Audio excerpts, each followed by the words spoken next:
Picture a 12-year-old girl, barely old enough to understand the world, forced into a marriage that would break her body and change history forever. Uncover the horrifying truth of Margaret Beaufort, a child bride whose suffering birthed the Tudor Dynasty. This isn't just history. It's a dark secret the powerful tried to bury. Ready to hear what they didn't want you to know? Make sure to subscribe to the channel and like the video.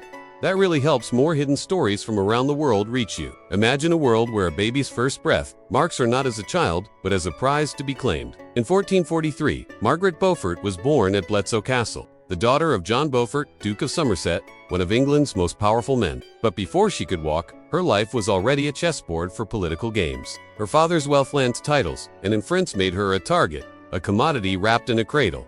This wasn't just a birth, it was the start of a tragedy that would shape a dynasty. Within a year, everything changed. John Beaufort died under mysterious circumstances, whispered to be suicide, a scandal that stained his family and left baby Margaret vulnerable. In medieval England, a fatherless heiress was prey, her fortune dangling like bait before ambitious nobles. Her mother, Margaret Beauchamp, tried to shield her, raising her with an education rare for girls, teaching her French and nurturing her sharp mind. But even this flicker of hope couldn't stop the vultures circling a toddler's inheritance. By age 3, Margaret's fate was sealed, her childhood traded for power. The system saw her not as a girl with dreams, but as a key to wealth and influence. This wasn't just one family's story, it was how medieval England worked, where children were pawns in a ruthless game. But what happened next would push even those brutal standards to the breaking point.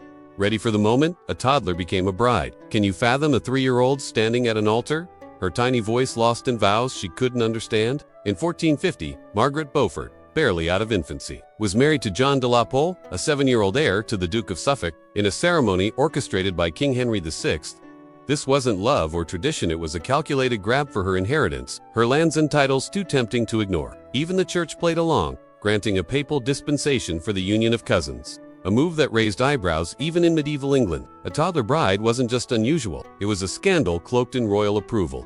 The marriage was a power play, but it unraveled fast. The Duke of Suffolk's political schemes collapsed, and by 1453, he was arrested and murdered. His ambitions reduced to ashes. Little Margaret, now a pawn without a player, was thrust back into the market, her fortune still dangling. Records of the wedding are scarce, hinting at a secretive affair rushed through to secure her wealth before rivals could pounce. This fleeting union, though annulled, marked the first betrayal of a child who deserved protection, not exploitation. Margaret's story could have ended there, a footnote in a cruel system, but the king had darker plans, and her next marriage would shatter every boundary of decency. What kind of man would see a 12-year-old girl as nothing more than a womb for his legacy? The answer lies in a name that would haunt her forever. Are you ready to meet the monster who changed everything? What kind of man looks at a 12-year-old girl and sees only a fortune to claim? In November 1455, Margaret Beaufort, still a child who played with dolls, was married to Edmund Tudor, a 24-year-old noble with the king's favor and a ruthless ambition. Unlike most medieval lords who waited until their brides were at least 14, Edmund ignored this unspoken rule. Driven by a chilling calculation, impregnating Margaret quickly would secure her inheritance, even if it killed her. His actions weren't just cruel, they shocked even his contemporaries, who whispered disapproval behind closed castle doors.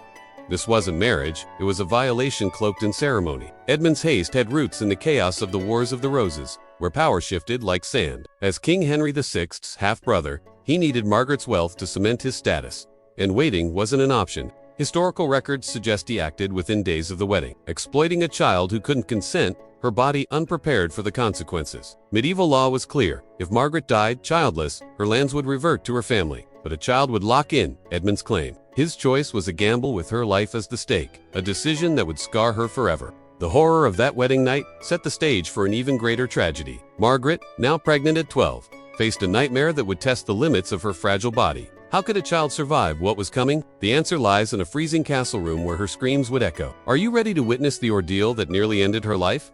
If Margaret Beaufort's story is already pulling you in, don't miss what's coming next. Subscribe now to catch more shocking truths like this every single day. Hit that like button to help spread her story so others can discover the hidden cost of the Tudor dynasty. Drop a comment and tell us, what's hitting you hardest about Margaret's fight so far? Your voice keeps her legacy alive. Let's continue our conversation. Imagine a 13-year-old girl, small and frail, screaming through a labor her body was never meant to endure. In January 1457, Margaret Beaufort, 7 months pregnant and widowed, arrived at Pembroke Castle seeking safety, only to face a childbirth that nearly killed her. Her tiny frame, barely developed, couldn't handle the delivery. The baby was stuck, and the midwife's frantic efforts couldn't hide their fear. This wasn't just to birth it, was a battle for survival that left Margaret's body permanently broken. Her confessor later called her survival a miracle, a testament to the sheer impossibility of what she endured. The trauma was catastrophic. Margaret never bore another child, a stark anomaly in an era where noble women often had a dozen heirs. Contemporary accounts describe her as slight and small, her hips too narrow for childbirth, leading to injuries modern medicine would call devastating scarring, tissue damage, and lifelong pain. The baby, named Henry, survived to become the future Henry VII, but at a cost no child should pay. Midwives, powerless in a system that valued heirs over lives, could only watch as Margaret's childhood was torn apart. This wasn't just a delivery room, it was a scene of medieval cruelty laid bare. Margaret's survival showed a spark of the steel she'd later wield, but the scars, physical and emotional, never fade. How does a girl recover from a trauma that reshapes her body and soul? The answer lies in the woman she became, forged in pain but unyielding. But first, what kind of strength could rise from such a broken beginning? Let's find out. How does a broken child become the backbone of a dynasty? Margaret Beaufort, scarred from her ordeal at 13, rose to become the mother of Henry VII, the founder of the Tudor dynasty, and a political mastermind who shaped England's future. Her obsessive bond with her son, Henry, some historians argue, was a trauma response, tying her identity to the child she nearly died to birth. She wielded her influence to found colleges at Cambridge, like Christ's and St. John's, signing her name Margaret R. as if claiming royal power. Yet, her strength carried the weight of a past she could never escape. Her resilience had lament she couldn't save her granddaughter, Margaret Tudor, from a similar fate. Betrothed at a young age to the King of Scotland, the young Margaret faced the same dangers her grandmother endured, despite Margaret Beaufort's desperate pleas to delay the marriage. This failure haunted her, a reminder of the system that commodified girls' bodies, even as she gained power within it. Her patronage of education, rare for women of her time, showed a mind sharpened by suffering, determined to leave a mark beyond her pain. But her story's shadow lingered, a testament to both her triumph and her tragedy. From a child bride to a formidable matriarch, Margaret's life was a paradox of power and loss. Her legacy built the Tudor throne, but at what cost to her soul? The answer lies in a truth that still echoes today, a warning etched in history. Are you ready to see how her suffering exposes a system that valued profit over lives? Margaret Beaufort's life was a paradox, a child's agony that birthed a dynasty. Her screams in Pembroke Castle echo through history, exposing a world that traded her body for power, yet she rose to shape England's future.